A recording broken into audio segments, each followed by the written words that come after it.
Okay, this video is called Medical School Vascular Disease, and here's what I think is funny.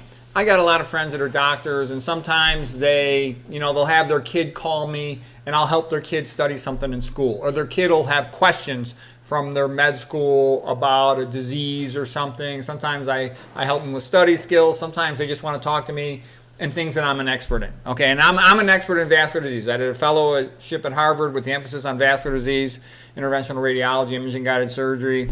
I've written numerous book chapters on atherosclerosis. I teach other doctors about atherosclerosis. Okay, atherosclerosis is so common, 99% of the patients have it, 99+%. Okay, so anyways, the medical student starts out telling me, well, atherosclerosis in his book is defined as fat accumulation in the wall of an artery. Okay? And I've seen over 1 million cases of atherosclerosis. I've done angioplasty, stenting. I did a surgical internship. I assisted on all the surgical graft cases, FemPop, cabbage, etc. All right, so anyways, the only risk factor that he had to learn in his book, the medical student, was hyperlipidemia, high fat in the blood. Nothing about diet, sodium, stress, nothing about it being a blood clot, nothing about Western versus Asian atherosclerosis, nothing about endothelial precursor cells, nothing about it being reversible, nothing about diet, nothing about the different theories, atherothrombosis, infection, inflammation, cholesterol, etc. Okay, the reason I'm making this video is just to show you what medical education is like.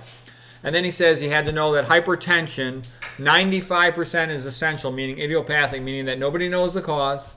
And then 5% is rare things like renal artery stenosis. And so the reason why this is funny is I was taught the same way. Gosh, when I went to medical school, it was so long ago. How long ago was it? It was over 30 years ago that I was in medical school. And they're still teaching them the same out-of-date nonsense. And then the other thing they do is and by the way, I think hypertension is just the opposite. 95% of the time we know the cause. 5% of the time we don't. Then they had to go into all these really rare things. Takayasu's arteritis. I've seen 1 or 2 cases my whole career. Wegener's granulomatosis. I've seen 2 cases. Monkeyberg's. I don't even know for sure what that really means, even though I've heard the word before plenty of times. Berger's disease, thromboangiitis obliterans. I've seen like 2 cases that I know of that it was called that. It was probably other cases where it wasn't called that. Church-Strauss, polyarteritis nodotus, Takotsubo's cardiomyopathy, syphilis aneurysm, and a bunch of others. I'd never seen them before. And like I said, I've been involved in vascular disease very heavily for over 30 years. That's how rare that stuff is. And what's the point? They take these poor medical students and they make them spend tons and tons, countless thousands of hours memorizing rare stuff they're never going to see in their life, and they don't even have a general understanding of atherosclerosis, what they're going to see all day long every day. So it's ridiculous. Okay, it really is. So anyway, it's so ridiculous to the point where it's funny. And so, I try to be helpful to the student. I tell him what I know and, a little bit of information about it. But he doesn't have to take care of a patient with these diseases. He has to pass a test. So he has to think about it from a test-taking point of view.